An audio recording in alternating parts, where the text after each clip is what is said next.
মানুষের জীবনে দুই ধরনের আবেগ থাকে যা চিরকাল তার সাথে বসবাস করে।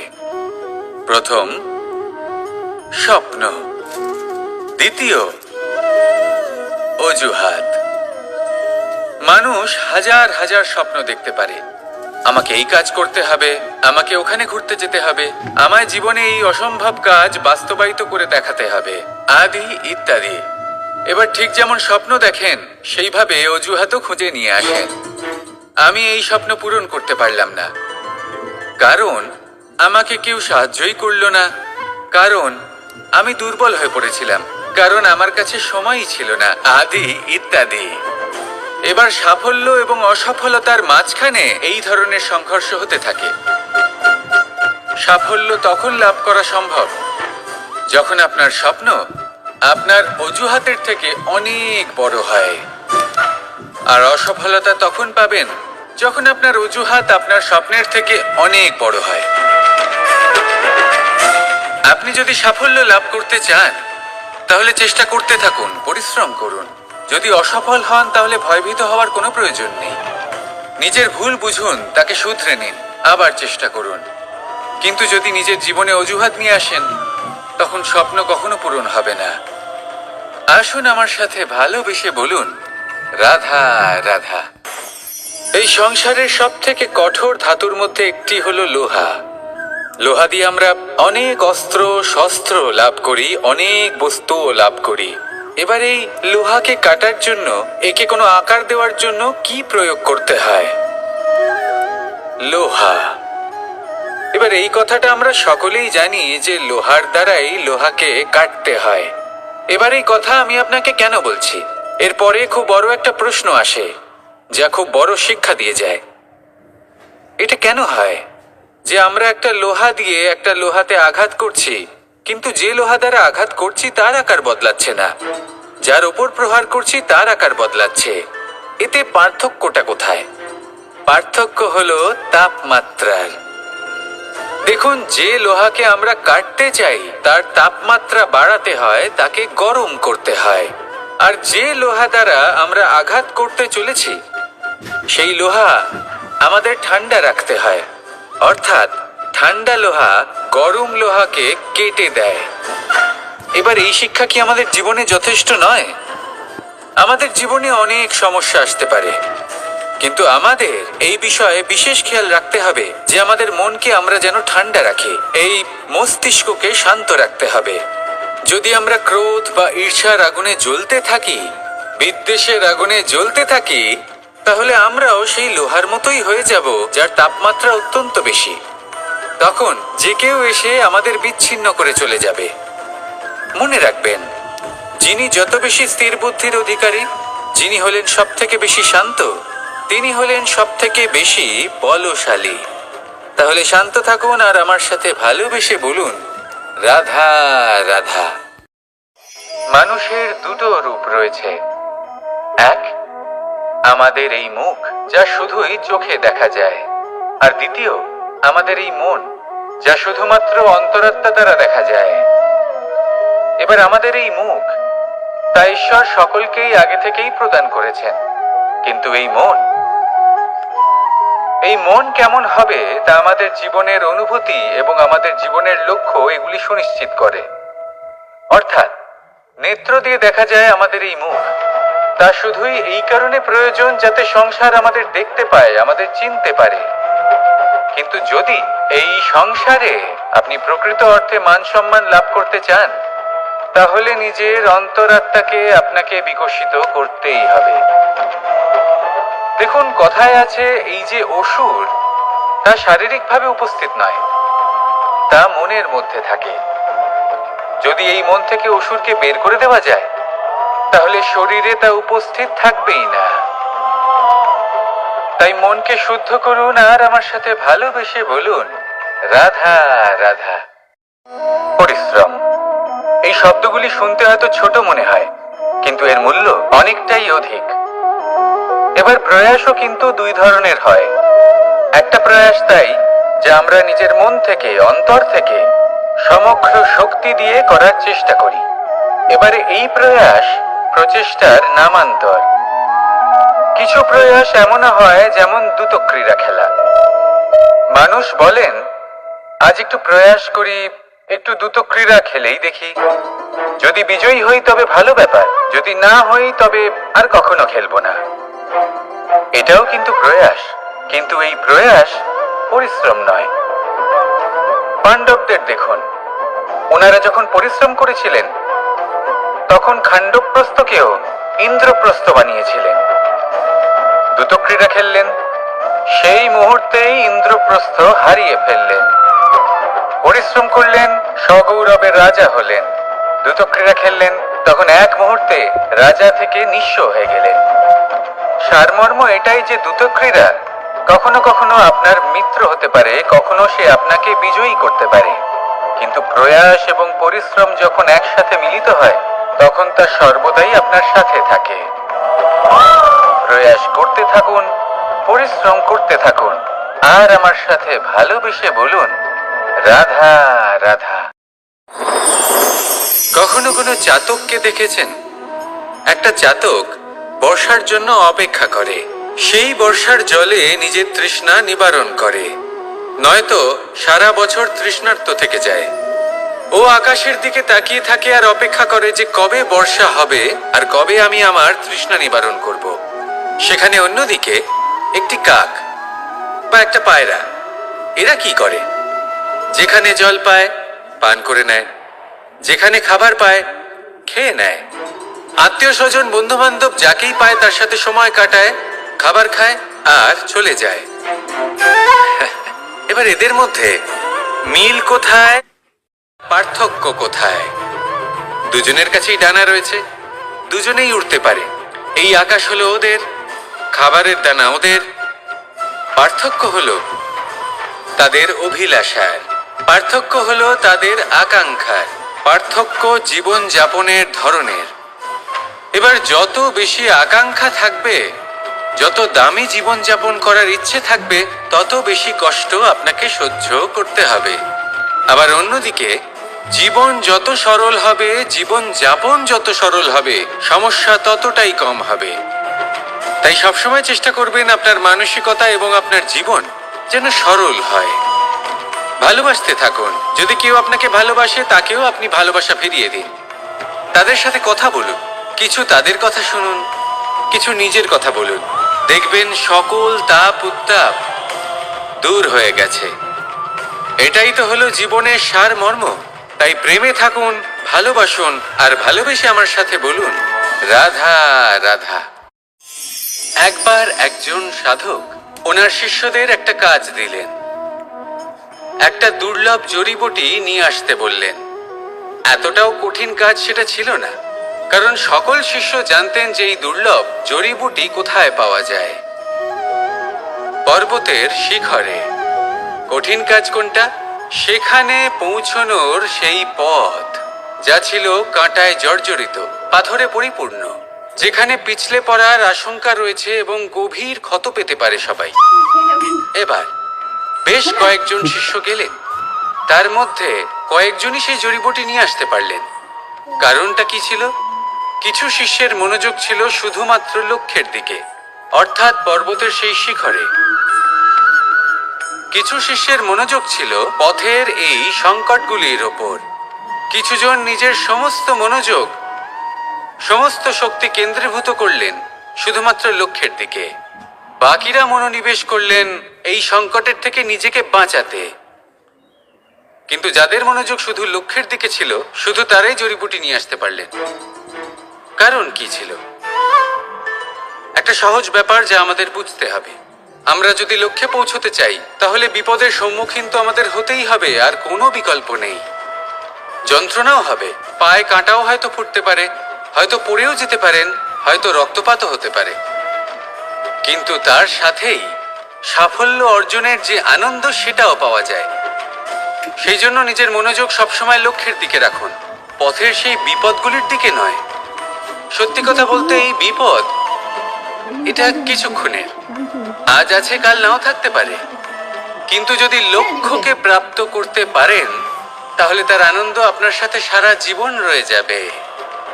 তাহলে লক্ষ্য প্রাপ্ত করুন আর আমার সাথে ভালোবেসে বলুন, রাধা রাধা। ওমা, এ কি?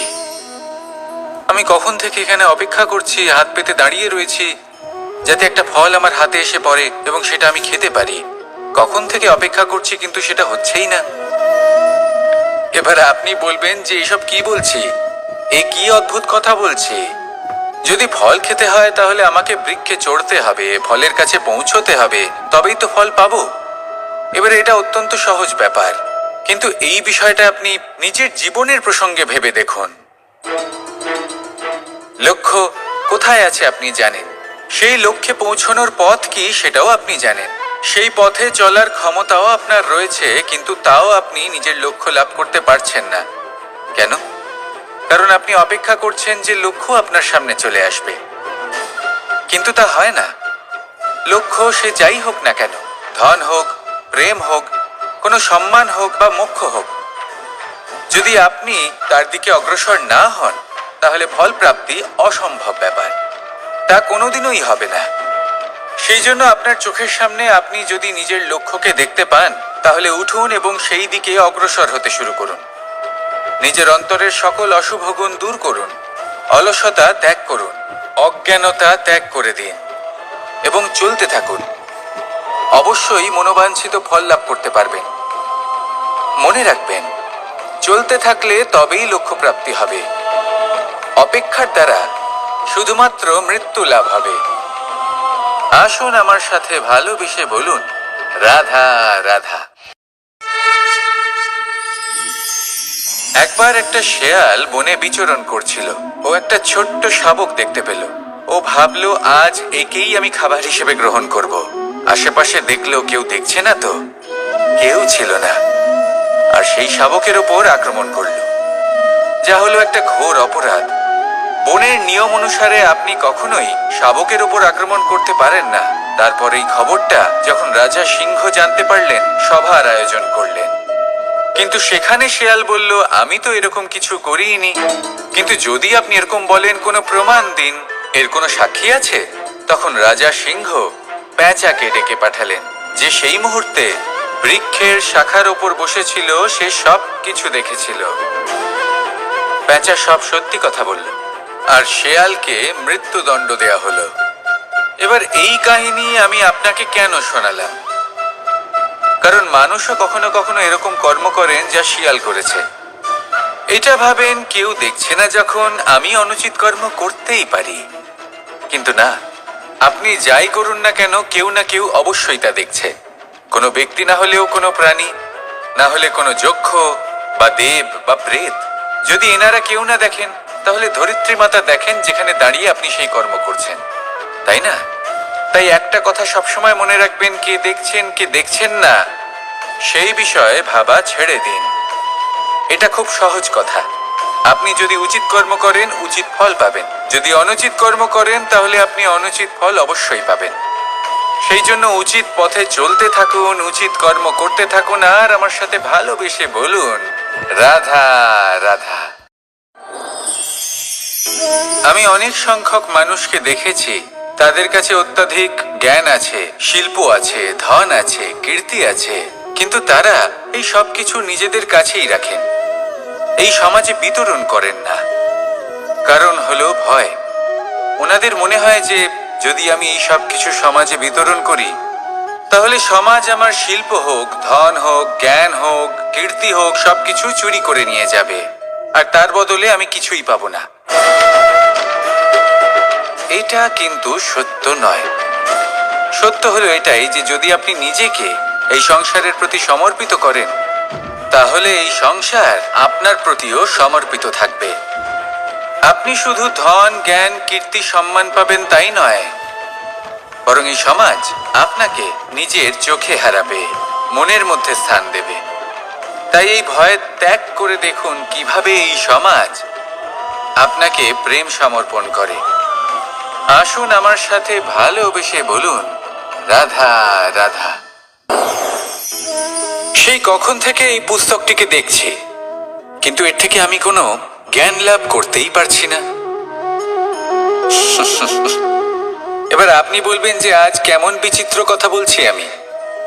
যদি এই পুস্তক থেকে আমাকে জ্ঞান লাভ করতে হয় তাহলে শুধুই তাকিয়ে থাকলে হবে না, আমাকে এই পুস্তককে খুলতে হবে, পড়তে হবে, তাকে বুঝতে হবে, তবেই তো জ্ঞান প্রাপ্তি হবে।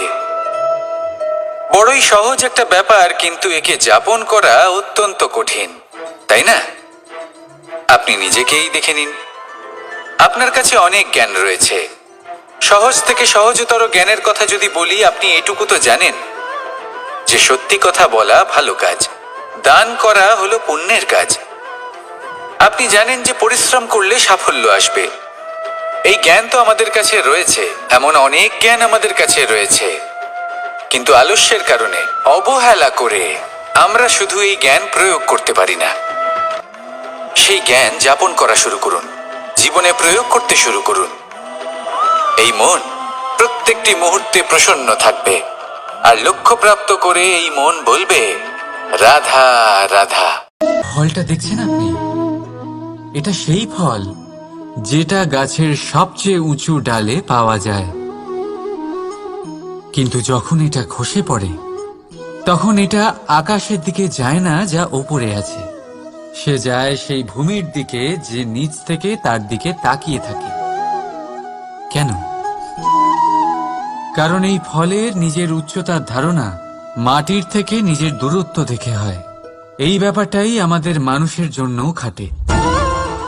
যদি আপনি সম্পন্ন হন তাহলে তাদের সাহায্য অবশ্যই করবেন যাদের সামর্থ্য আপনার থেকে কম, যাদের সাহায্যের অত্যন্ত প্রয়োজন। আপনার সামর্থ্য বেশি কারণ তাদের আপনার থেকে সামর্থ্য কম। দেখুন, জীবনে আনন্দ শুধু বড় হওয়ায় নয়, বরং তাদের সাহায্য করেও আছে যারা কোনো কারণবশত আপনার থেকে নিচে রয়ে গেছেন। আর যখন একটা ফল এই কথাটা বুঝতে পারে তখন আপনি নয় কেন, রাধা রাধা। সময় বড়ই বিচিত্র অনুভব দেয়। যখন অপেক্ষা করছেন তখন অনেক লম্বা হয়ে যায়। প্রতিটা মুহূর্ত একটা গোটা দিনের মতো মনে হয়। ঠিক সেইভাবেই যদি কোথাও যেতে দেরি হয় তখন সময় দৌড়তে থাকে, প্রসন্নতায় বয়ে যায় আর নিরাশায় থমকে যায়। আপনদের সাথে থাকলে সময়ের খেয়ালই থাকে না, শত্রুদের সাথে থাকলে সেই সময়ই খারাপ হয়ে যায়। কিন্তু এটাই কি সত্যি বাস্তব? না, সময় তো সময়ই হয়, নিজের গতিতেই চলে সে। শুধু সেই গতির আভাস আমাদের মানসিক অবস্থা অনুযায়ী বদলে যেতে থাকে। তাই এই সমস্যা সময়ের নয়, আমাদের মানসিকতা। তাই নিজেকে খুশি রাখুন, অন্যদেরও খুশি রাখুন। আগের সমস্ত ঘটনা ভুলে যান আর একটা উজ্জ্বল ভবিষ্যতের দিকে অগ্রসর হন। সময় সবসময় ভালোই লাগবে। প্রেম করুন সবার সাথে, সময় সবসময় সুখেই কাটবে। রাধা রাধা। অগ্নি জীবনে খুব মহত্বপূর্ণ হয়। এই অগ্নি উজ্জ্বলতা হয়ে আমাদের জীবিত রাখে। কিন্তু ভাবুন, যদি এই উজ্জ্বলতা ক্রোধের অগ্নি হয়ে দিকভ্রষ্ট হয় তাহলে কি হবে?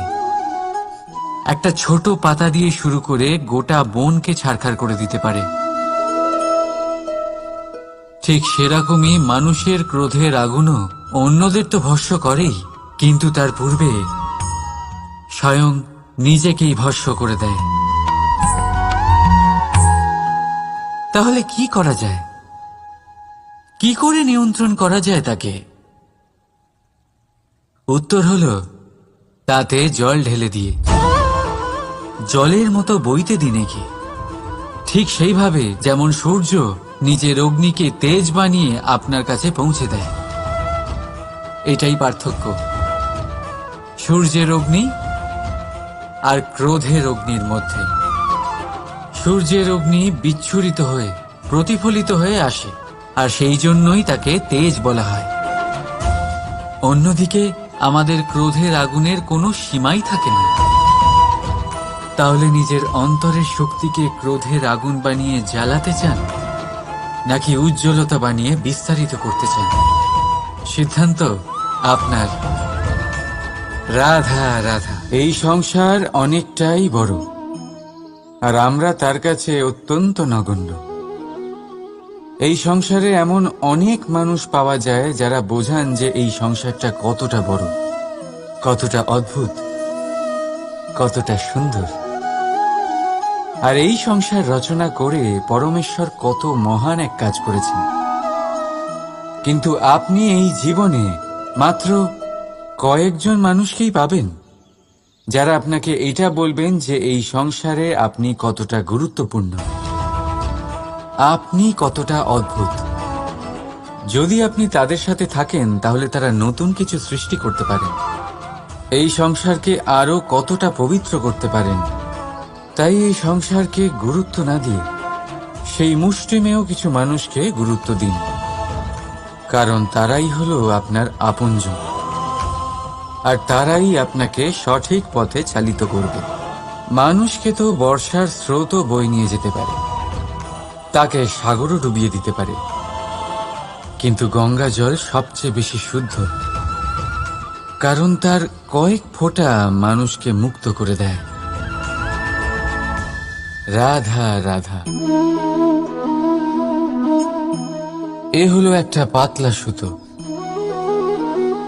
ভাবছি যদি এটা দিয়ে আমি পোশাক বানাই তাহলে নিজের জন্য কত সুন্দর একটা পোশাক বানাতে পারবো। কিন্তু যদি এটা আমি... চিন্তা করবেন না,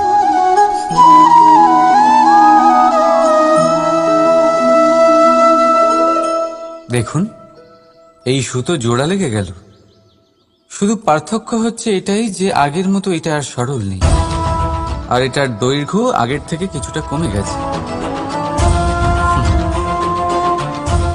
এই সংসারে প্রেমের সাথেও ঠিক এটাই হতে পারে। প্রেমের এই সুতো যা দুই মানুষকে একসাথে বেঁধে রাখে, অহংকার আর স্বার্থের আঘাত সে সহ্য করতে পারে না, ছিঁড়ে যায়। চেষ্টা করলে আবার এই সম্পর্ক হয়তো জোড়া লাগতে পারে, কিন্তু তা আগের মতো কখনোই থাকে না, কারণ মনে গিট পড়ে যায়। সেই জন্য প্রেমকে স্নেহের সাথে সামলে রাখুন, অহংকার আর স্বার্থের থেকে দূরে থাকুন। রাধা রাধা। আগুন কি করে? জ্বালায়।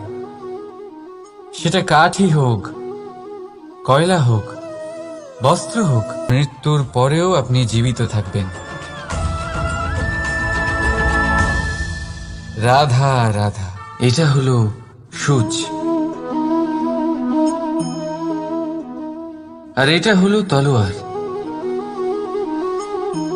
এবারে আপনারা বলুন আপনাদের দৃষ্টিকোণ থেকে এই দুই বস্তুর মধ্যে কোনটা বেশি শক্তিশালী আর গুরুত্বপূর্ণ হতে পারে? আপনি বলবেন তলোয়ারই সবচেয়ে শক্তিশালী বা গুরুত্বপূর্ণ। আচ্ছা, মানলাম যে তলোয়ার বেশি ভারী হয়। তলোয়ার আপনাকে যুদ্ধে বিজয়ী করে, যুদ্ধে শত্রুর বিনাশ করে, কিন্তু তলোয়ার দিয়ে আপনি কখনো আপনার বস্ত্র সেলাই করতে পারবেন না। যদি আপনার পায়ে কাঁটা ফুটে যায় তা আপনি তলোয়ার দিয়ে বের করতে পারবেন না। আপনাকে সূচের ব্যবহার করতেই হবে। এবারে বলুন, তলোয়ার পেয়ে যাওয়ার পরে এইভাবে সূচকে হারিয়ে ফেলা কি ঠিক হবে?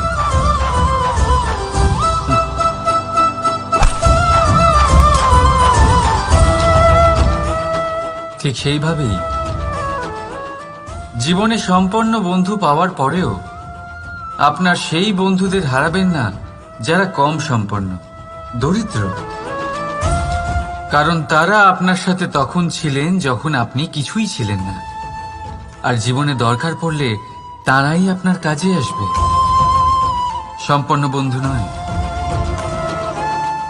তাই যাকে ভালোবেসেছেন তার সাথে বন্ধুত্ব পালন করুন, চিত্ত আনন্দে জেগে উঠবে। রাধা রাধা। মানুষ তার জীবনে দুই ধরনের পরিস্থিতিকে খুব ভয় পায়। এক, কোনো কারণবশত কারোর সামনে নত হওয়া। দুই, কোনো কারণে নিজের চরিত্র থেকে, নিজের মূল্যবোধ থেকে বিচ্যুত হওয়া। এবার কেন হয় এরকম যে কথায় কথায় কারোর সামনে নত হতে হয়? কেন বারংবার নিজের চরিত্র থেকে চ্যুত হতে হয়? এরকম কেন হয়? এটা তখনই হয় যখন আমাদের শিক্ষা এবং মূল্যবোধের অভাব থাকে। যদি মানুষের মধ্যে প্রকৃত শিক্ষা থাকে তাহলে এই সংসারে কোনো সময় এবং কারোর সামনেই নত হওয়ার কোনো প্রয়োজন নেই। যদি মানুষের মধ্যে মূল্যবোধ থাকে তাহলে তাকে নিজের মূল্যবোধ বা চরিত্র থেকে বিচ্যুত হতে হয় না, তা সে যাই হয়ে যাক না কেন। কোনো বালককে যদি জন্ম থেকেই সুশিক্ষার অধিকারী করা হয়, শিক্ষিত করা হয়, মূল্যবোধের অধিকারী করা হয়, তবে সে এই সংসারে এমন কর্ম করবে যাতে সে নিজেকে, নিজের পরিবারকে, সমগ্র সমাজকে গর্বিত করতে পারে।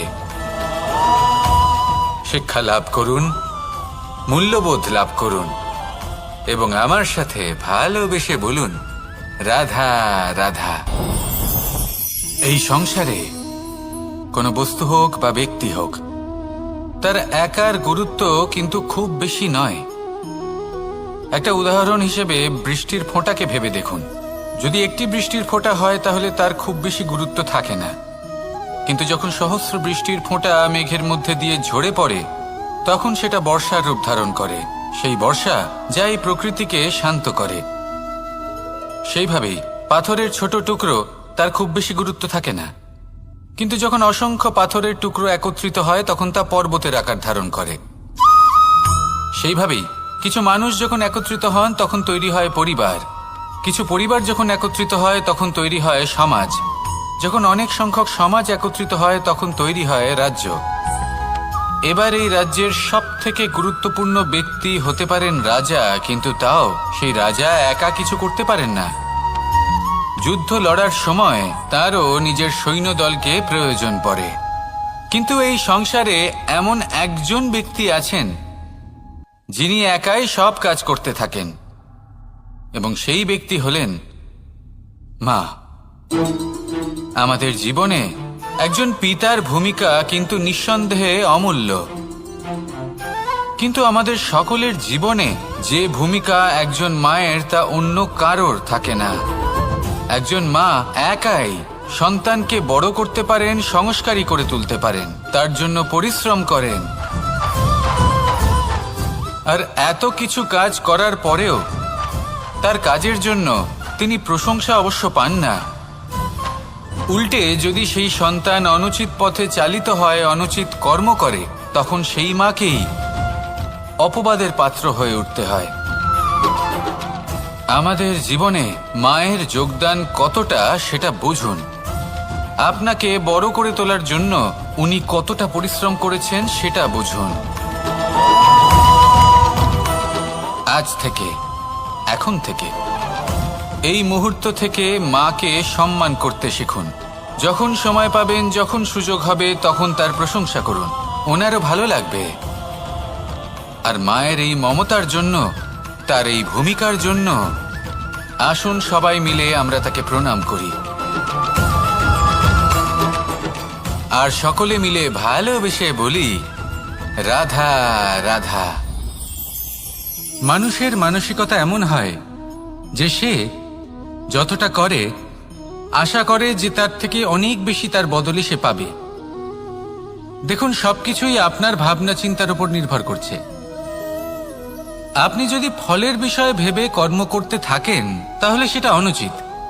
জীবনের আসল আনন্দ হলো নিজের কর্ম করতে থাকা, ফলের চিন্তা করা উচিত নয়। যদি আপনি এরকম ভাবেন যে আমি এতটা করছি, আমার এতটা পাওয়া উচিত, সেই ভাবনা অনুচিত। যদি আপনি সেবার মানসিকতা নিয়ে কর্ম করতে থাকেন, কর্মচক্রে প্রবাহিত হন, যদি আপনি এমন ভাবনা রাখেন যে আমি এতটা পাচ্ছি তাই এর থেকে অনেক বেশি আমি কর্ম করব, তাহলে নিশ্চিত রূপে আপনি যতটা করছেন তার থেকে অনেক বেশি আপনি পাবেন, আপনার আশার থেকে অনেক বেশি আপনি পাবেন। শুধু জীবনে অনেক বেশি কাজ করতে থাকুন, ফলের চিন্তা করবেন না। আর মনে রাখবেন, এই ভাবনাই সব থেকে বড় বীজ। কর্মের উপর বিশ্বাস রাখুন, জীবনে যা যা আপনি চান সবই সুখময় হবে। আসুন আর আমার সাথে ভালোবেসে বলুন, রাধা রাধা। আপনি কখনো পর্বতের শিখরে উঠেছেন? আপনি দেখতে পাবেন পর্বতের পদতলে প্রচুর সুন্দর ফুল রয়েছে, সবুজ বনানী রয়েছে। যত আপনি ওপরে উঠতে থাকবেন তত ফুল কমতে থাকবে, সবুজ বনানী কমতে থাকবে। আরো কিছুটা ওপরে উঠলে কাঁটা জাতীয় গাছ দেখতে পাবেন, শুকনো গাছ দেখতে পাবেন। আরো যদি ওপরে ওঠেন তাহলে পাষাণ দেখতে পাবেন। আরো উপরে উঠলে হিমখণ্ড দেখতে পাবেন। এই যে পর্বত, তা মনুষ্য জীবনের সবথেকে উত্তম উদাহরণ। মানুষ যখন সাফল্যের শিখরে পৌঁছতে চান, মহানুভবতার শিখরে পৌঁছতে চান, পথে যত আস্তে আস্তে উপরে উঠতে থাকেন ততই ভৌতিক বস্তু তার থেকে বিচ্ছিন্ন হতে থাকে। যদি তিনি সেই ভৌতিক বস্তুগুলি ত্যাগ না করতে পারেন তাহলে কখনোই সেই স্থানে পৌঁছতে পারবেন না। আর মানুষ যদি উচিত ত্যাগ করতে পারেন, পথে অগ্রসর হতে থাকেন, এগোতে থাকেন, তাহলে একদিন না একদিন তিনি মহানুভবতার, জ্ঞানের, সাফল্যের হিমের স্বাদ অবশ্যই লাভ করবেন। মনে রাখবেন, মানব জীবনের ত্যাগ হলো অত্যন্ত গুরুত্বপূর্ণ অংশ। আসুন আমার সাথে ভালোবেসে বলুন, রাধা রাধা। আপনি কখনো কোনো বাজকে নিজের বাসা বানাতে দেখেছেন? এই বাজ যখনই কোনো বাসা বানায় তখন উঁচু গাছের ডালে বা কোনো পর্বতের শিখরে বাসা বানায়, অনেক উচ্চতায়। আর সেখানে তার সন্তানও জন্মগ্রহণ করে। যখন এই সন্তানেরা জন্মায় তখন এই বাজ খুবই ভালোবেসে এবং খুব সাবধানে এদের পালন পোষণ করে। নিজের ঠোঁট দিয়ে তাদের ঠোঁটে খাবার পরিবেশন করে। কিন্তু যেই সেই সন্তানেরা হৃষ্টপুষ্ট হয়ে যায় এবং সেই কথা বাজ নিজে বুঝতে পেরে যায়, সেই বাজ নিজেই সেই বাসা ছিন্ন ভিন্ন করে দেয়। সেই সন্তান যাদের সবেমাত্র ডানা গজিয়েছে, কিভাবে উঠতে হয় তারা জানে না, সেই সন্তানগুলিকে উচ্চতা থেকে ঠেলে দেয়। সেই সন্তান প্রথমে ভয়ভীত হয়ে যায়। তারা সামনে মৃত্যুকে দেখতে পেয়ে ভয়ের কারণে তাদের ডানা ঝাপটাতে থাকে। আর সেই প্রক্রিয়াতেই সেই সন্তানগুলি উড়তে শুরু করে দেয়। এবার এই ঘটনায় আমরা কি শিক্ষা পেতে পারি? এটাই, যদি আপনি মাতা পিতা হন তাহলে নিজের সন্তানকে অবশ্যই স্নেহ করুন, কিন্তু তাদেরকে নিজের আঁচলের তলায় বেঁধে রাখবেন না। যদি আপনি চান আপনার সন্তান জীবনে উন্নতি করুক, তাহলে নিজের মুঠো থেকে তাদের স্বতন্ত্র করে দিন। এই সংসারে সংঘর্ষ করতে দিন। সেই সন্তান নিজেই বুঝতে পারবে যে জন্মের সময় পাওয়া ডানা কি করে ব্যবহার করতে হয়। আর আপনার চোখের সামনে আপনার সন্তান এই আকাশে উড়তে থাকবে। তাহলে আসুন আমার সাথে ভালোবেসে বলুন, রাধা রাধা। এই সংসারে সব থেকে বড় ব্যক্তি কে? আপনি বলবেন, এই কেমন ধরনের প্রশ্ন? কিন্তু এটা হলো সব থেকে উচিত প্রশ্ন। কেউ এর উত্তর দেবে যে সেই মহাপ্রতাপী রাজা, তিনি হলেন সব থেকে বড় ব্যক্তি, সেই বড় রাজনীতিবিদ, তিনিই সব থেকে বড় ব্যক্তি। আমি আপনাকে জানাই যে সংসারের সব থেকে বড় ব্যক্তি হলেন তিনি, যার সাথে দেখা করলে আপনি নিজেকে ছোট মনে করবেন না। কোনো ব্যক্তি যিনি সব থেকে বেশি শক্তিশালী, আপনি যদি তার সামনে যান তাহলে উনি আপনার অন্তরের শক্তিকে বাইরে বের করে আনবে। আপনার অন্তরে লুকিয়ে থাকা শক্তিকে জাগ্রত করতে প্রেরণা প্রদান করবে। তিনি হলেন বড় ব্যক্তি, তিনি হলেন মহান ব্যক্তি। তিনি নন যিনি নিজের বল এবং ঐশ্বর্য দ্বারা আপনাকে তার সামনে ছোট প্রমাণ করবেন। এবং সেই জন্য মহাদেব আমার আরাধ্য হলেন আমার খুব প্রিয়। কারণ রাজা হোক বা ফকির, কেউ যদি ওনার সামনে যান তাহলে সে নিজেকে ছোট মনে করেন না। আপনিও যদি জীবনে অনেক বড় হতে চান তাহলে কাউকে কখনো নিজেকে ছোট মনে করতে দেবেন না। তার অন্তরে বড় হয়ে ওঠার প্রেরণা প্রদান করুন।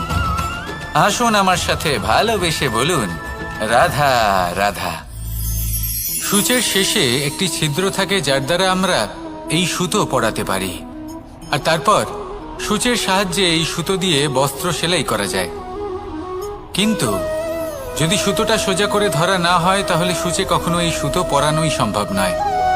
যদি এতে কোনো গিঁট পড়ে তখন তা কখনোই এই ছিদ্র দ্বারা প্রবেশ করা সম্ভব নয়। ঠিক এইভাবেই যদি আপনি কারোর জীবনে প্রবেশ করতে চান, কারোর অন্তরে প্রবেশ করতে চান, তাহলে আপনাকেও সহজ থাকতে হবে। এতে কোনো গিঁট থাকলে চলবে না, অর্থাৎ মনে যাতে কোনো মালিন্য না থাকে, যেন কোনো কুচিন্তা না থাকে। যদি এসব থাকে তাহলে আপনি কখনো কারোর জীবনে প্রবেশ করতে পারবেন না। আর যদি কোনোভাবে আপনি প্রবেশ করেও যান তাহলে তার মনে ঘর করতে পারবেন না। নিজেকে এই সুতোর মতন করে তুলুন, সহজ। মনে যেন কোনো কুচিন্তা না থাকে, সবার প্রতি যেন সদ্ভাবনা থাকে, শুভ চিন্তা থাকে। এমনটা করতে থাকুন। এমন একটা দিন আসবে যেদিন এই সমস্ত সংসারের ব্যক্তির মনে আপনি বাস করবেন, আর তখন এই মন প্রসন্ন হয়ে বলবে, রাধা রাধা। কথায় আছে যে এমন কোনো অক্ষর নেই যার দ্বারা কোনো মন্ত্র হয় না, এমন কোনো বনস্পতি নেই যা নিজেই একটা ঔষধি নয়, পৃথিবীর এমন কোনো ব্যক্তি নেই যার মধ্যে কোনো যোগ্যতা থাকে না। শুধু প্রয়োজন হলো যে ব্যক্তিকে আমরা খুঁজে চলেছি তাকে সঠিকভাবে চিনে নেওয়া। যদি তার যোগ্যতা, তার বিশেষত্ব আমরা বুঝতেই না পারি, তাহলে আর লাভ কি রইল? এই সংসারে এমন অনেক ব্যক্তি রয়েছেন যারা ছোট ছোট অসফলতার কারণে আপনাকে এটা বলে দেবে যে আপনি কোনো কাজের নন, আপনি হলেন মূর্খ, আপনি কিছুই করতে পারবেন না। এইসব কথায় কখনোই বিশ্বাস করবেন না, কারণ আপনি এবং প্রত্যেকটি জীব এই পরমাত্মা এবং এই প্রকৃতির সৃষ্টি, যা অত্যন্ত বিশেষ। যদি আপনাকে উদাহরণ দিই তাহলে একদিকে আছে তরোয়াল, একটা বড় লম্বা তরোয়াল যার দ্বারা যুদ্ধ করা যায়, জয়লাভ করা যায়। আর অন্যদিকে রয়েছে একটা ছোট্ট সূচ, কিন্তু যে কাজ একটা ছোট্ট সূচ করতে পারে তা একটা তরোয়াল দ্বারা সম্ভব নয়। এর অর্থ হলো এটাই যে প্রত্যেকটা রচনা অত্যন্ত অমূল্য এবং অত্যন্ত বিশেষ হয়। তাহলে বিশ্বাস রাখুন যে আপনি অত্যন্ত বিশেষ একজন, আর প্রেমের সাথে বলুন, রাধা রাধা।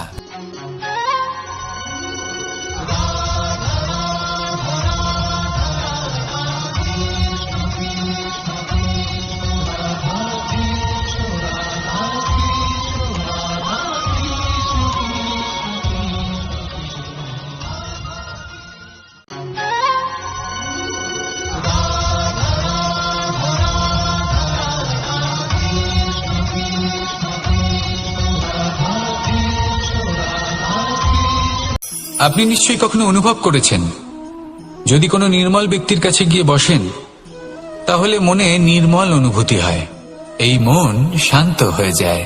সেইখানেই কোনো দুশ্চরিত্র মানুষের কাছে গিয়ে বসলে এই মন বিচলিত হয়ে যায়। কারণটা কি? কারণ যে ব্যক্তি নির্মল মনের, তিনি সবার মধ্যে নির্মলতা ছড়িয়ে দেন। আমাদের অন্তরে যা থাকে আমরা সেটাই সবার মধ্যে বিতরণ করি। যদি আপনি এই সংসারে শুভ বোধ ছড়িয়ে দিতে চান তাহলে প্রথমে শুভ গ্রহণ করুন, তা অর্জন করুন।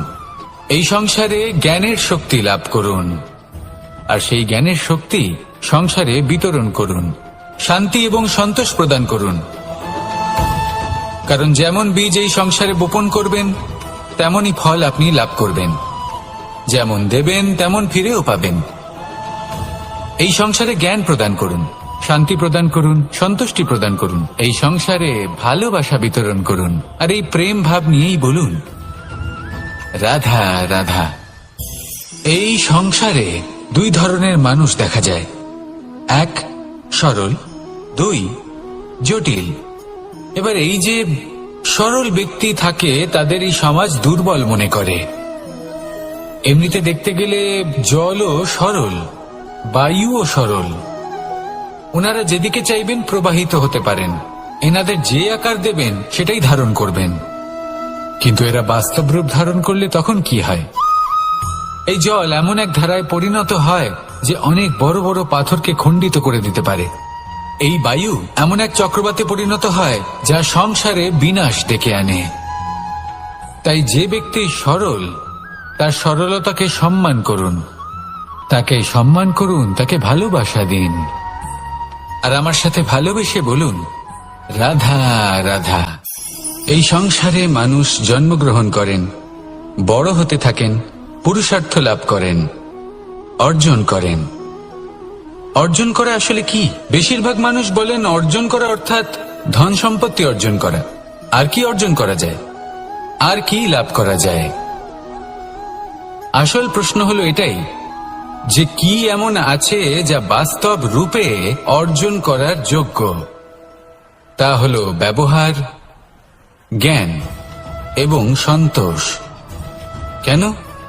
কারণ আপনি যখন এই সংসার ছেড়ে চলে যাবেন তখন আপনার ধন সম্পত্তি আপনাকে বিদায় জানাতে আসবে না। আপনাকে বিদায় জানাতে আসবে আপনার আপনজন, যাদের সাথে আপনার সুসম্পর্ক ছিল। সমগ্র সংসারে সহস্র মানুষ ধন অর্জন করে থাকেন। শ্রেষ্ঠ মানুষ হলেন তিনি যিনি ব্যবহার, জ্ঞান এবং সন্তোষ অর্জন করে থাকেন, একে সকলের মধ্যে বিতরণ করেন। তাই এটাই করুন আর আমার সাথে ভালোবেসে বলুন, রাধা রাধা। এই সংসারের আরম্ভ থেকে এখনো পর্যন্ত এবং ভবিষ্যতেও একটা যুদ্ধ আছে যা হয়ে চলেছে, চলতেই থাকবে।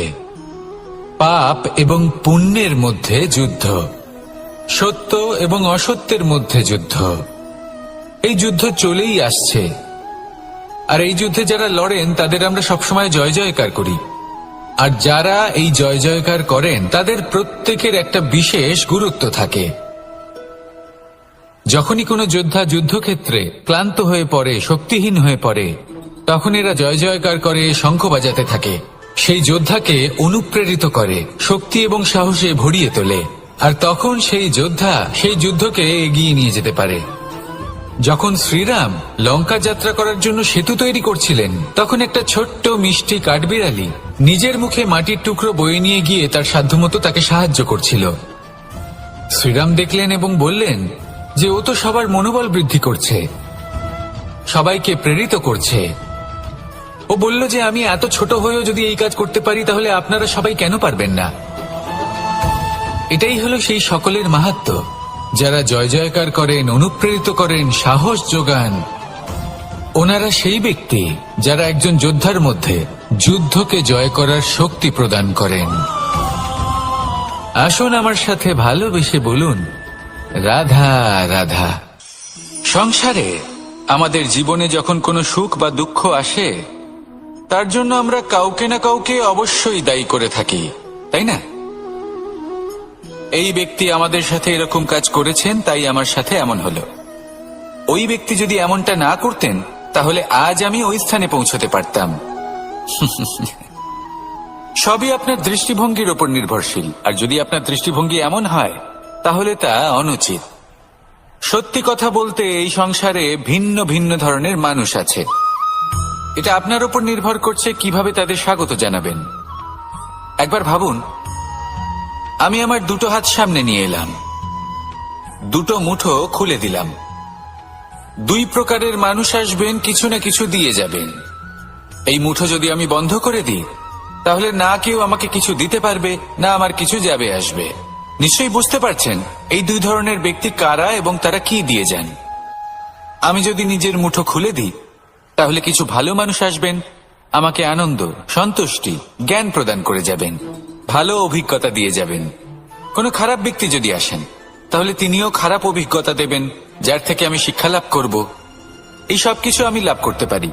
মুঠো যদি বন্ধ করে রাখি, তাহলে আমি কিছুই পাবো না। দেখুন, এই সংসারে প্রত্যেকের জীবনে এইরকম। প্রত্যেকের জীবনে সবকিছুই আছে, ভালো খারাপ দুই মানুষই আছে, ভালো অভিজ্ঞতা আছে, খারাপ অভিজ্ঞতা আছে। নির্ভর করছে আপনার উপর যে আপনি কি করবেন, এনাদের স্বাগত কিভাবে জানাবেন, কার থেকে কি বুঝবেন, কি শিখতে পারবেন, আর কোন দৃষ্টিভঙ্গি নিয়ে অগ্রসর হবেন।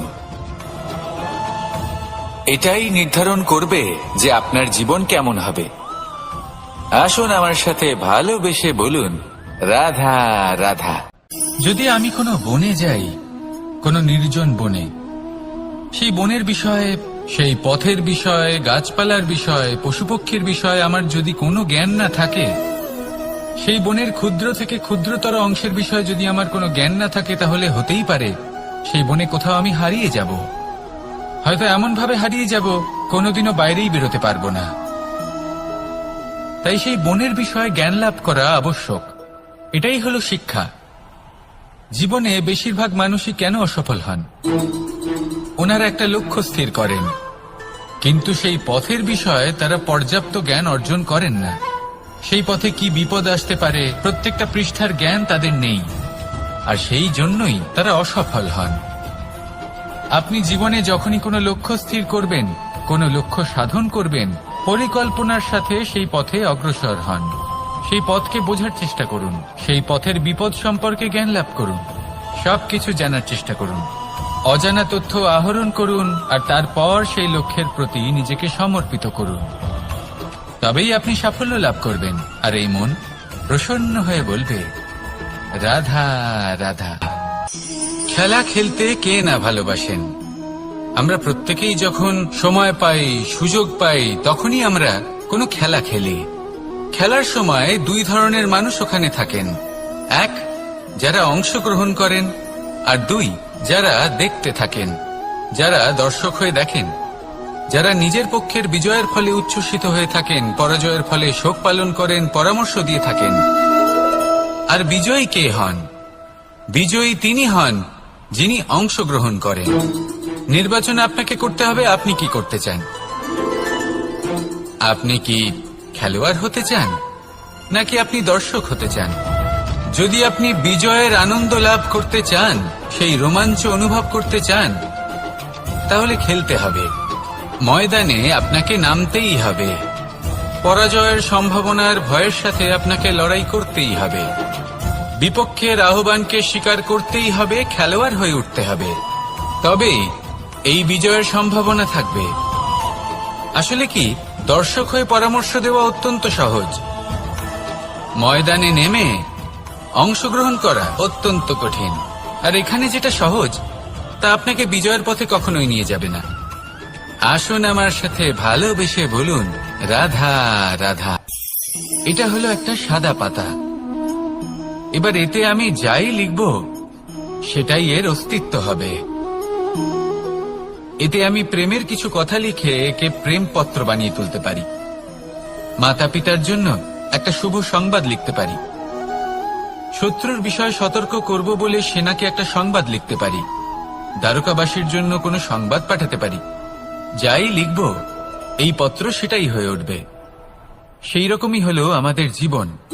আমরা যেমন কর্ম আমরা করব, আমাদের অস্তিত্ব এবং ব্যক্তিত্ব ঠিক তেমনই হয়ে উঠবে। যদি আপনি একটা অসাধারণ, উজ্জ্বল এবং সম্মানজনক জীবনযাপন করতে চান, তাহলে তার একটা রহস্য আপনাকে বলি। যেমন কথন হবে, কর্ম তেমন হবে। অর্থাৎ যতটুকু বলেছেন ততটুকুই করুন, আর যতটুকু করেছেন ততটুকুই বলুন। এই একটা নিয়ম যদি আপনারা পালন করেন, তাহলে এই সংসারের সমস্ত পণ্ডিত আপনাকে অবশ্যই সম্মান করবেন। তাহলে এটাই করুন, আর আমার সাথে ভালোবেসে বলুন, রাধা রাধা। কখনো কোনো পাখিকে দেখেছেন? যখন সে প্রথমবার উড়তে চেষ্টা করে, সে বাসা থেকে মাটিতে পড়ে যায়, কিন্তু সে হার মানে না। চেষ্টা করতে থাকে, করতেই থাকে, ডানা ঝাপটাতে থাকে, আর তারপর সে উড়তে শেখে। গোল শালগ্রাম শিলাকে দেখুন, পর্বত থেকে খসে পড়ে, ধাক্কা খায়, জলের প্রবাহ দ্বারা ঘর্ষিত হয়, তারপরে তা শালগ্রামে পরিণত হয়। ভেবে দেখুন, যদি কোনো পাখি প্রথমবার উড়তে গিয়ে এটা ভাবে যে না না, যদি আমি পড়ে যাই তবে, আমার যদি আঘাত লাগে তবে, আর যদি ভয়ের কারণে সে শুরুই না করতে পারে, চেষ্টাই না করে, তাহলে কি সে উড়তে শিখবে? কখনো হবেন না। আসুন আর আমার সাথে ভালোবেসে বলুন, রাধা রাধা। যদি আমি আমার চোখ বেঁধে কোনো একটা নির্দিষ্ট দিকে নিজের সমস্ত শক্তি প্রয়োগ করে ছুটে যাই, তাহলে কি হবে? আমি কোথাও ধাক্কা খেতে পারি, নিজের ক্ষতি করতে পারি, কোথাও পড়ে যেতে পারি, তাই না? অর্থাৎ এটা নিশ্চিত এই কাজ আমার করা উচিত নয়। কিন্তু আজকের দিনে প্রত্যেকটা মানুষ এই কাজই করছেন, তাই না? কোনো কাজ করার পূর্বে সেই কাজের বিষয়ে সম্পূর্ণ তথ্য কোথায় সংগ্রহ করছেন? শুধু এটুকু জানেন যে এই কাজটা করলে কত ধন অর্জন করবেন আর কত নাম হবে, আর ব্যাস সামনে এগিয়ে যান। এটা উচিত নয়।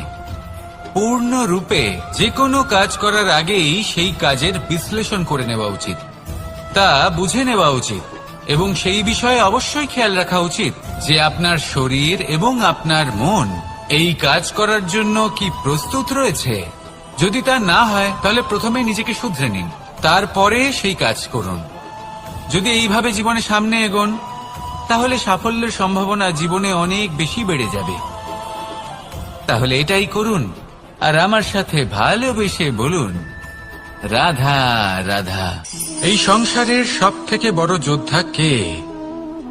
কেউ বলবেন অর্জুন, কেউ বলবেন ভীম, কেউ বলবেন হনুমান আদি ইত্যাদি।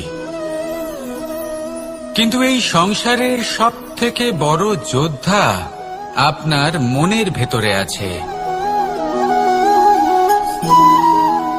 আপনার মনের মধ্যে আছে। সেই ব্যক্তি সব থেকে উঁচুতে পৌঁছতে পারেন যিনি নিজের অন্তরের খামতি বুঝতে পারেন, নিজের দোষ বুঝতে পারেন, তার সাথে লড়াই করেন এবং তার উপর বিজয় লাভ করেন। যে ব্যক্তি এটা শিখতে পারেন, যে ব্যক্তি এটার উপর জয়লাভ করতে পারেন, তিনি হলেন সব থেকে বেশি শক্তিশালী, সব থেকে বেশি বীর এবং সব থেকে বেশি পরাক্রমী ব্যক্তি। আমরা সকলে এই সংসারকে পাল্টাতে চাই। তার জন্য প্রথম পদক্ষেপ আপনাকে নিতে হবে, নিজেকে দোষমুক্ত করতে হবে। যদি মানুষ নিজের অন্তরের দোষ বুঝতে পারেন এবং নিজেকে দোষমুক্ত করতে পারেন তাহলে এই সংসার নিজে থেকেই দোষমুক্ত হয়ে যাবে, তাই না? তাহলে নিজেকে দোষমুক্ত করুন আর আমার সাথে ভালোবেসে বলুন, রাধা রাধা। মানুষের জীবন সবসময় ন্যায় আর অন্যায়ের মাঝে ঘুরপাক খেতে থাকে। প্রত্যেক মানুষের মনে হয় কোথাও না কোথাও তার সাথে অন্যায় হচ্ছে। কেউ বলেন যে ভাগ্য আমার সাথে অন্যায় করেছে, কেউ আবার বলেন এই সংসার আমার সাথে অন্যায় করেছে। আর প্রত্যেকেই ন্যায় বিচার চাইতে বৈঠক দাবি করে বসেন। কখনো এই বিচার গৃহে যান, আবার কখনো ওই বিচার গৃহে। যদি সত্যি কথা বলি, এই সংসারের সব থেকে বড় বিচার গৃহ আপনার কাছেই রয়েছে, আপনার মন। আপনার মনই হলো সব থেকে বড় বিচার গৃহ। এ খুব ভালো করেই জানে কি শুদ্ধ আবার কি অশুদ্ধ, এর শুভ অশুভর জ্ঞান রয়েছে, এ সব জানে।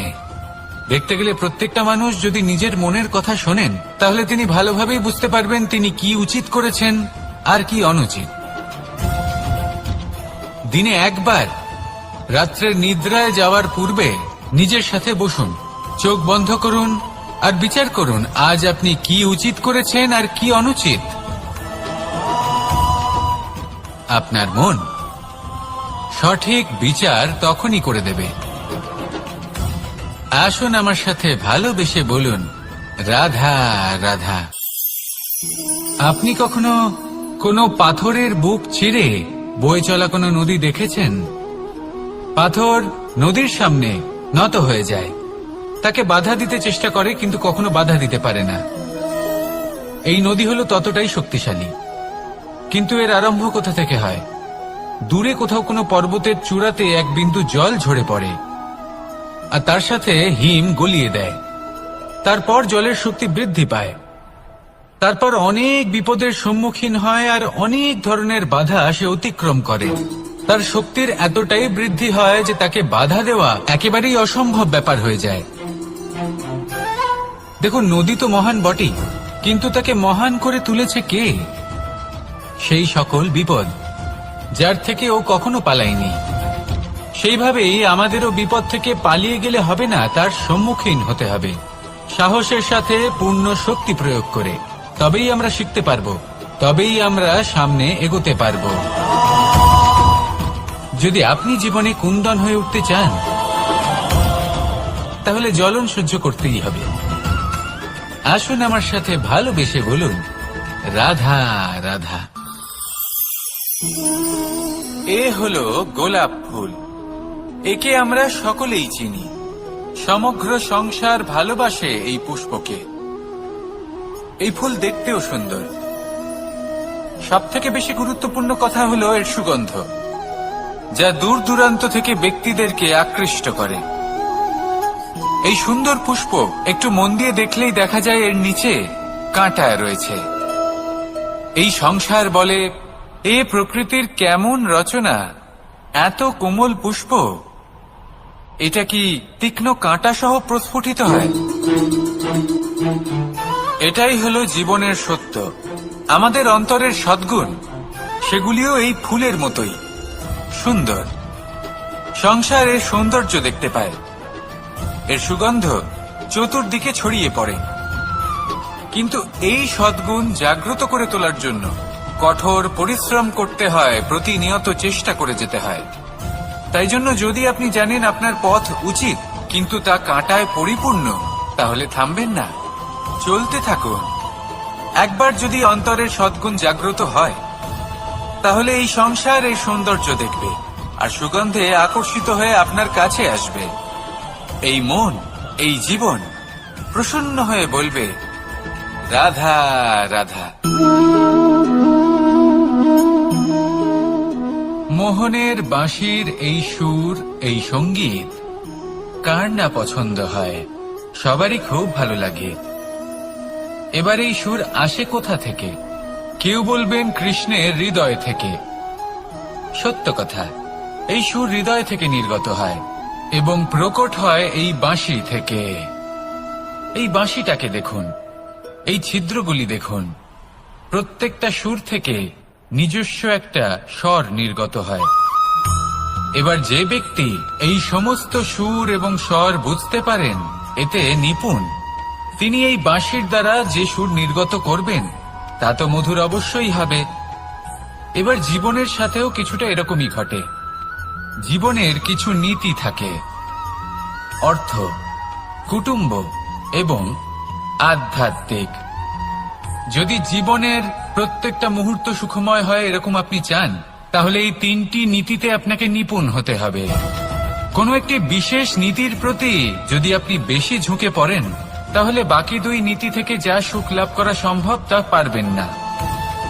ধন অর্জন করতে হবে পরিবারের জন্য, পরিবারের সুখ মনের শান্তির জন্য, মনে শান্তির প্রয়োজন মনের শুদ্ধতার জন্য।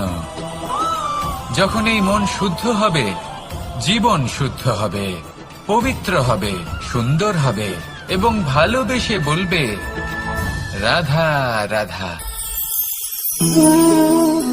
জল, এ হলো জীবনের আধার পঞ্চতত্ত্বের মধ্যে একটি, আর অত্যন্ত বিশেষ। এর থেকে অনেক বড় শিক্ষা পাওয়া যায়। এই জল, গন্তব্যের বিষয়ে এর স্পষ্ট ধারণা আছে। ও জানে ওর লক্ষ্য কি, আর প্রয়াস করে ততদূর সে পৌঁছেও যায়। এটি পর্বত থেকে বয়ে নিচে নেমে আসে, নদীর সাথে সমাহিত হয়ে তার সাথে বয়ে চলে, চিরসবুজ বনানী গড়ে তোলে, প্রাণীদের তৃষ্ণা নিবারণ করে, সামনে এগিয়ে চলে, মানুষের সাথে মিলিত হয়।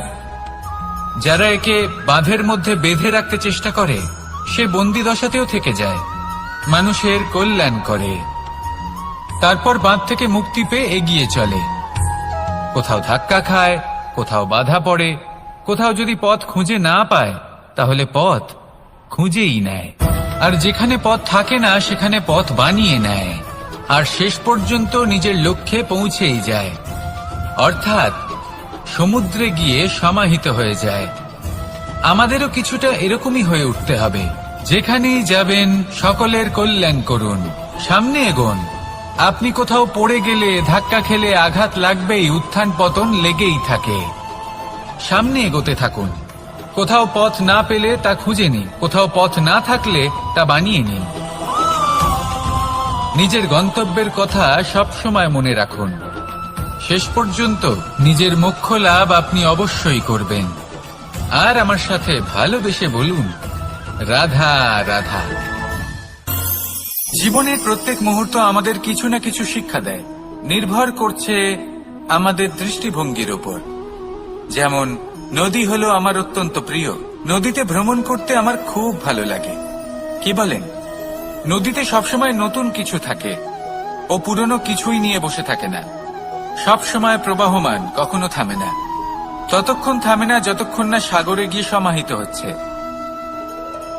ঠিক এইভাবেই আমাদেরও উচিত নিজের জীবন অতিবাহিত করা, নদীর মতো। প্রত্যেক মুহূর্ত নতুন, তাই সেইভাবেই জীবন যাপন করুন। পুরনো কিছুই একত্রিত করে রাখবেন না, বিগত স্মৃতির মাঝে নিজেকে হারিয়ে ফেলবেন না।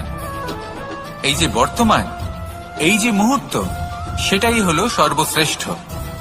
এর মাঝেই জীবন যাপন করুন, নদীর মতো প্রবাহমান হতে শিখুন। আপনি শিখে গেলে তাহলে মনে রাখবেন, আমার আপনার মাঝে বিচরণ করতে বড়ই ভালো লাগবে।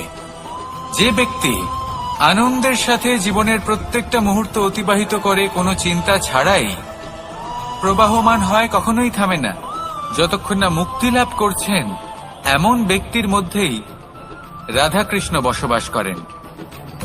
তাহলে আসুন আমার সাথে ভালোবেসে বলুন, রাধা। যদি আমি কোনো বনে যাই, কোনো নির্জন বনে, সেই বনের বিষয়ে, সেই পথের বিষয়ে, গাছপালার বিষয়ে, পশুপক্ষীর বিষয়ে আমার যদি কোনো জ্ঞান না থাকে, সেই বনের ক্ষুদ্র থেকে ক্ষুদ্রতর অংশের বিষয়ে যদি আমার কোনো জ্ঞান না থাকে, তাহলে হতেই পারে সেই বনে কোথাও আমি হারিয়ে যাব। হয়তো এমন ভাবে হারিয়ে যাব, কোনোদিনও বাইরেই বেরোতে পারবো না। তাই সেই বনের বিষয়ে জ্ঞান লাভ করা আবশ্যক। এটাই হলো শিক্ষা। জীবনে বেশিরভাগ মানুষই কেন অসফল হন? ওনারা একটা লক্ষ্য স্থির করেন, কিন্তু সেই পথের বিষয়ে তারা পর্যাপ্ত জ্ঞান অর্জন করেন না। সেই পথে কি বিপদ আসতে পারে প্রত্যেকটা পৃষ্ঠার জ্ঞান তাদের নেই, আর সেই জন্যই তারা অসফল হন। আপনি জীবনে যখনই কোনো লক্ষ্য স্থির করবেন, কোনো লক্ষ্য সাধন করবেন, পরিকল্পনার সাথে সেই পথে অগ্রসর হন। সেই পথকে বোঝার চেষ্টা করুন, সেই পথের বিপদ সম্পর্কে জ্ঞান লাভ করুন, সবকিছু জানার চেষ্টা করুন, অজানা তথ্য আহরণ করুন, আর তারপর সেই লক্ষ্যের প্রতি নিজেকে সমর্পিত করুন। তবেই আপনি সাফল্য লাভ করবেন, আর এই মন প্রসন্ন হয়ে বলবে, রাধা রাধা। আপনি নিশ্চয়ই কখনো অনুভব করেছেন, যদি কোনো নির্মল ব্যক্তির কাছে গিয়ে বসেন, তাহলে মনে নির্মল অনুভূতি হয়, এই মন শান্ত হয়ে যায়। সেইখানেই কোনো দুশ্চরিত্র মানুষের কাছে গিয়ে বসলে এই মন বিচলিত হয়ে যায়। কারণটা কি? কারণ যে ব্যক্তি নির্মল মনের, তিনি সবার মধ্যে নির্মলতা ছড়িয়ে দেন। আমাদের অন্তরে যা থাকে আমরা সেটাই সবার মধ্যে বিতরণ করি। যদি আপনি এই সংসারে শুভ বোধ ছড়িয়ে দিতে চান, তাহলে প্রথমে শুভ গ্রহণ করুন, তা অর্জন করুন। এই সংসারে জ্ঞানের শক্তি লাভ করুন, আর সেই জ্ঞানের শক্তি সংসারে বিতরণ করুন। শান্তি এবং সন্তোষ প্রদান করুন, কারণ যেমন বীজ এই সংসারে বপন করবেন, তেমনই ফল আপনি লাভ করবেন। যেমন দেবেন তেমন ফিরেও পাবেন। এই সংসারে জ্ঞান প্রদান করুন, শান্তি প্রদান করুন, সন্তুষ্টি প্রদান করুন। এই সংসারে ভালোবাসা বিতরণ করুন, আর এই প্রেম ভাব নিয়েই বলুন, রাধা রাধা। এই সংসারে দুই ধরনের মানুষ দেখা যায়, এক সরল, দুই জটিল। এবার এই যে সরল ব্যক্তি থাকে, তাদের এই সমাজ দুর্বল মনে করে। এমনিতে দেখতে গেলে জলও সরল, বায়ুও সরল। ওনারা যেদিকে চাইবেন প্রবাহিত হতে পারেন, এনাদের যে আকার দেবেন সেটাই ধারণ করবেন। কিন্তু এরা বাস্তব রূপ ধারণ করলে তখন কি হয়? এই জল এমন এক ধারায় পরিণত হয় যে অনেক বড় বড় পাথরকে খণ্ডিত করে দিতে পারে। এই বায়ু এমন এক চক্রবাতে পরিণত হয় যা সংসারে বিনাশ ডেকে আনে। তাই যে ব্যক্তি সরল, তার সরলতাকে সম্মান করুন, তাকে সম্মান করুন, তাকে ভালোবাসা দিন, আর আমার সাথে ভালোবেসে বলুন, রাধা রাধা। খেলা খেলতে কে না ভালোবাসেন? আমরা প্রত্যেকেই যখন সময় পাই, সুযোগ পাই, তখনই আমরা কোনো খেলা খেলি। খেলার সময় দুই ধরনের মানুষ ওখানে থাকেন, এক যারা অংশগ্রহণ করেন, আর দুই যারা দেখতে থাকেন, যারা দর্শক হয়ে দেখেন, যারা নিজের পক্ষের বিজয়ের ফলে উচ্ছ্বসিত হয়ে থাকেন, পরাজয়ের ফলে শোক পালন করেন, পরামর্শ দিয়ে থাকেন। আর বিজয়ী কে হন? বিজয়ী তিনি হন যিনি অংশগ্রহণ করেন। নির্বাচন আপনাকে করতে হবে, আপনি কি করতে চান? আপনি কি খেলোয়াড় হতে চান, নাকি আপনি দর্শক হতে চান? যদি আপনি বিজয়ের আনন্দ লাভ করতে চান, সেই রোমাঞ্চ অনুভব করতে চান, মানুষ অসুস্থ কেন হন? শারীরিক দুর্বলতার কারণে? না, মানুষ অসুস্থ হন তার মানসিকতার কারণে, তার বিবেকের কারণে, তার কর্মের কারণে, তার ক্রোধের কারণে। আর যখন কেউ সুস্থ হন, ঠিক হয়ে যান, তার মানে এটা নয় যে শুধু ওষুধের জন্য তিনি সুস্থ হয়েছেন।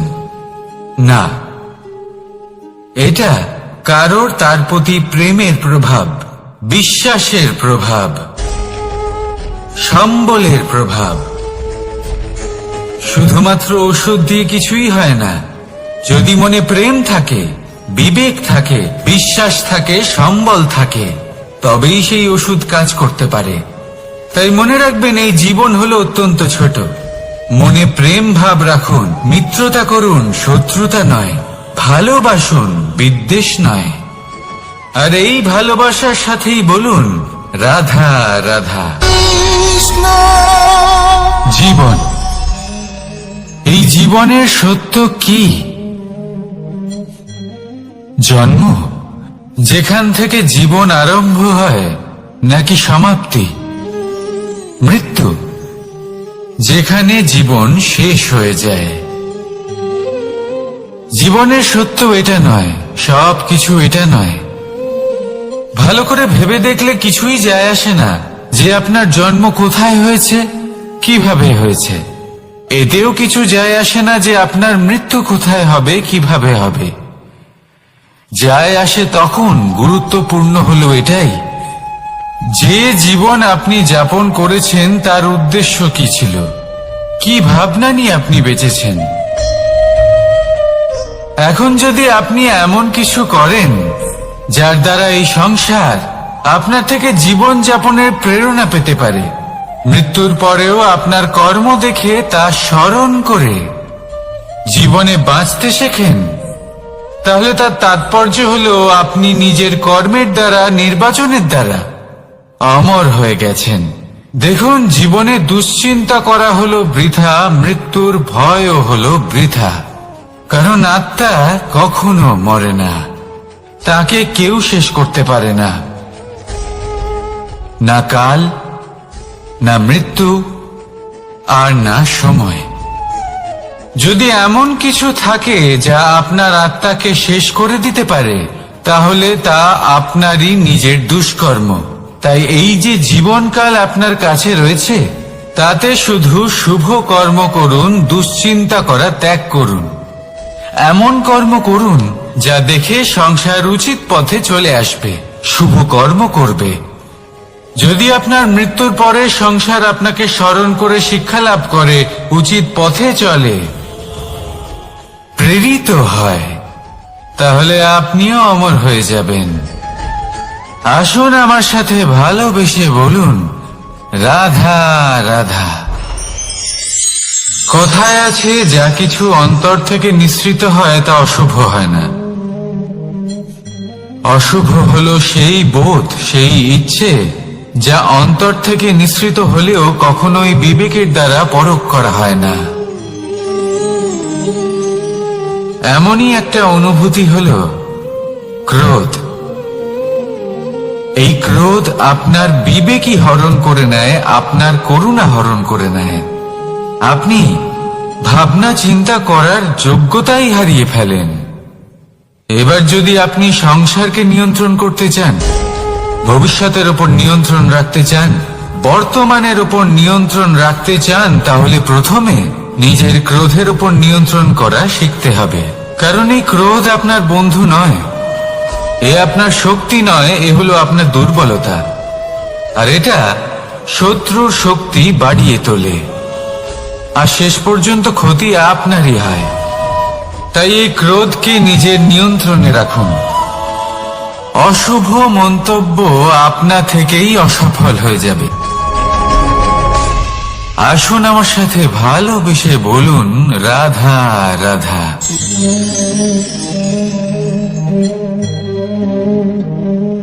প্রশান্তি জড়িত নিদ্রা। মানুষের জীবনের একটা অত্যন্ত গুরুত্বপূর্ণ সুখ এবং প্রয়োজনীয়তাও। দেখতে গেলে এই সংসারের প্রত্যেক পশু পাখি, প্রত্যেক জীব অবশ্যই নিদ্রা প্রাপ্ত করেন, কিন্তু মানুষ, যার মধ্যে বিচার বিবেচনা করার শক্তি অন্যদের থেকে অনেক বেশি, তার কিন্তু ঘুমের কিছু সমস্যা অবশ্যই হয়। কি বলেন, তাই তো? এবার এর কারণ কি? চিন্তা। এবার চিন্তা আমাদের সবার জীবনে আছে। আমরা সকলে জানি যে চিন্তা কখনো আমাদের সাহায্য করে না, তাও আমাদের জীবনে আছে। কেন? চিন্তার মাধ্যমে কি কখনো কোনো সমস্যার সমাধান হয়েছে? অর্থের চিন্তা করলে কি অর্থ লাভ হয়? ভবিষ্যতের চিন্তা করলে কি ভবিষ্যৎ ঠিক হয়ে যায়? স্বাস্থ্যের চিন্তা করলে কি স্বাস্থ্য নিজে থেকেই ঠিক হয়? হয় না। তাহলে এই সব কিছু থেকে আমাদের একটা ছোট্ট শিক্ষা অবশ্যই লাভ করা উচিত। আপনিও আপনার কাঁধ থেকে চিন্তার এই বোঝা নামিয়ে ফেলুন। আর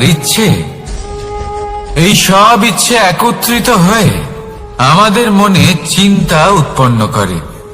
তাই এই চিন্তাগুলিকে ত্যাগ করুন। প্রকৃতির প্রেমের উপর বিশ্বাস রাখুন। মনে রাখবেন, যিনি চিন্তা মুক্ত হবেন তিনি চিতা মুক্ত হবেন।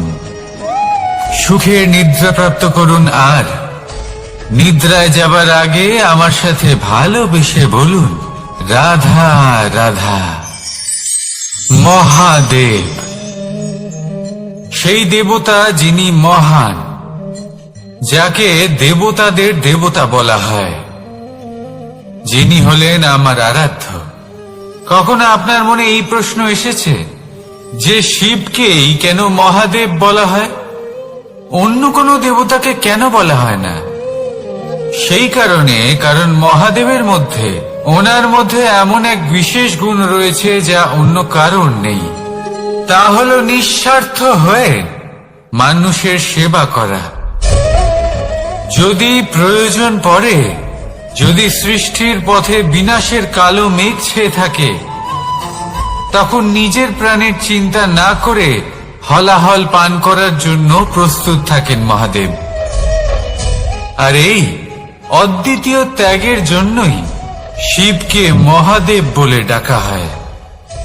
এবার যদি কোনো মানুষও নিঃস্বার্থ ভাবনার দ্বারা নিজেকে অর্পণ করে দেয় এই জগতের কল্যাণের জন্য, মানুষের সেবার জন্য, তাহলে তিনিও মহাপুরুষ, মহামানব হতে পারেন।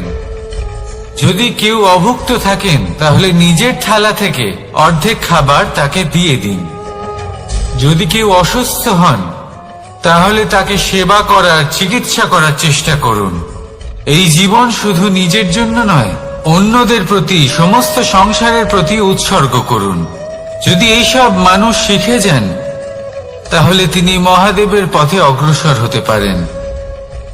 যদি মানুষ নিঃস্বার্থ ভাবনার দ্বারা এই সংসারের সেবা করতে শিখে যান, তাহলে তিনি নিশ্চিত রূপে মহামানব অবশ্যই হতে পারবেন। আসুন আমার সাথে ভালোবেসে বলুন, রাধা রাধা। স্বর্ণ, হীরে, মুক্ত, মানিক, এই সব কিছুকে আগে পাথর বলা হতো। তাহলে এমন কি হলো যে এদের রত্ন বলা হয়? আর রত্ন তা বাস্তবে আসলে কি? এটা হলো সেই পাথর যাকে আগে আগুনের তাপ সহ্য করতে হয়েছে, পরখ করা হয়েছে, যাচাই করা হয়েছে, এদের কাটার চেষ্টা করা হয়েছে, কিন্তু তারা কখনোই নষ্ট হয়নি, বরং তারা আরো উদ্ভাসিত হয়েছে, আরো উজ্জ্বল হয়েছে, এই সংসারে আরো প্রকাশ ছড়িয়ে দিয়েছে। সেই জন্য এরা হলো এত অমূল্য, সেই জন্য এরা হলো বহুমূল্য, সেই জন্য এদের রত্ন বলা হয়। এবার মানুষের কাছেও এই নির্বাচনের অধিকার রয়েছে যে আমরা শুধু পাথর হয়ে থাকব নাকি রত্ন হয়ে থাকব। কিভাবে? আমাদের জীবনেও অনেক সমস্যা রয়েছে, বাধা আছে, বিপত্তি আছে। আমরা সেই বাধার তাপে উত্তপ্ত হই। এই সমস্যা আমাদের কাটার চেষ্টা করে। অনেক মানুষ বিভিন্ন পরিস্থিতি আমাদের ভাঙার চেষ্টা করে, কিন্তু আমাদের নষ্ট হলে চলবে না। যেভাবে এই রত্ন সমস্যার সম্মুখীন হয়ে পাথর থেকে রত্ন হয়েছে, সেইভাবেই আমাদেরও আমাদের সমস্যার সম্মুখীন হয়ে রত্ন হয়ে উঠতে হবে। এই সংসারে প্রকাশের স্রোত হয়ে উঠতে হবে। তাহলে এটাই করুন আর আমার সাথে ভালোবেসে বলুন, রাধা রাধা। সংসারে সব থেকে বড় শক্তি আসলে কি? কেউ বলবেন শারীরিক শক্তি, কেউ বলবেন অস্ত্রের শক্তি, কেউ বলবেন জ্ঞানের শক্তি। ঠিক আছে, কিন্তু যদি আমি বলি সংসারের সব থেকে বড় শক্তি হলো শক্তি কোনো এক তথ্যের, আগে হ্যাঁ, তথ্য। এই তথ্য নিজেই কিন্তু খুব শক্তিশালী, অত্যন্ত শক্তিশালী অস্ত্র হলো এই তথ্য। আর সত্যি বলতে অনুচিত তথ্যের থেকে অনেক বেশি ঘাতক হলো অসম্পূর্ণ তথ্য। যেরকম আজ শাম্ব রুক্মির সাথে করেছে, ওকে অসম্পূর্ণ তথ্য দিয়েছে, তার ফলে বিনাশ হলো। যদি এইভাবেই আপনার কাছেও কোনো অসম্পূর্ণ তথ্য আসে, আর যদি আপনি তা পরখ না করে দেখেন, যাচাই না করে দেখেন, আর নিজের কর্ম করেন, তাহলে উত্থানের বদলে আপনি পতনের সম্মুখীন হবেন। বিকাশের বদলে আপনার বিনাশ হয়ে যাবে। মনে রাখবেন একটা অত্যন্ত গুরুত্বপূর্ণ কথা, সঠিক তথ্য পাওয়া সঠিক তথ্য দেওয়ার থেকে অনেক বেশি গুরুত্বপূর্ণ। আশা করি এই কথা আপনি বুঝেছেন। জীবনে যখনই কোনো তথ্য আপনি পাবেন, সেই বিষয়ে ভেবে দেখুন, পরখ করে দেখুন, যাচাই করুন, তারপর নিজের কর্ম করুন। আর আমার সাথে ভালোবেসে বলুন, রাধা রাধা। ধর্ম এবং প্রেম, এই দুই হলো একই মুদ্রার দুই পিঠ। যদি এদের মধ্যে কোনোটা নষ্ট হয়ে যায়, তাহলে দ্বিতীয়টাও থাকে না। কখনো ভেবেছেন এমন কেন হয়? তার জন্য আগে আপনাকে বুঝতে হবে যে ধর্ম আসলে কি। ধর্ম সেটাই যা এই সংসারের প্রত্যেক মানুষকে একে অপরের সাথে সুখ এবং শান্তিতে থাকতে প্রেরণা যোগায়। এই প্রেরণার আধার হলো প্রেম। প্রেম সেটাই যা আপনার মধ্যে অন্য কারোর প্রতি করুণাবোধ জাগিয়ে তোলে, সম্মান জাগিয়ে তোলে। এবার যদি প্রেম চলে যায়, তাহলে সবার আগে বিনাশ হবে সম্মান আর করুণাবোধের। এবার যেখানে না প্রেম রয়েছে, না সম্মান রয়েছে, না করুণা রয়েছে, সেখানে ধর্ম কিভাবে বাস করবে? অশুভ ইচ্ছে জাগ্রত হয়ে ওঠে, ক্রোধ জাগ্রত হয়ে ওঠে, অহংকার জাগ্রত হয়ে ওঠে, আর তারপর আরম্ভ হয় অধর্মের। তাই যা যা ভাবনা আপনার অন্তরে প্রবেশ করছে, করতে দিন, কিন্তু যাই হোক না কেন, এই প্রেমকে নিজের থেকে দূরে যেতে দেবেন না। এই প্রেমকে চিরকাল নিজের কাছে রাখুন, নিজের হৃদয়। আর এই প্রেম ভাব নিয়ে বলুন, রাধা।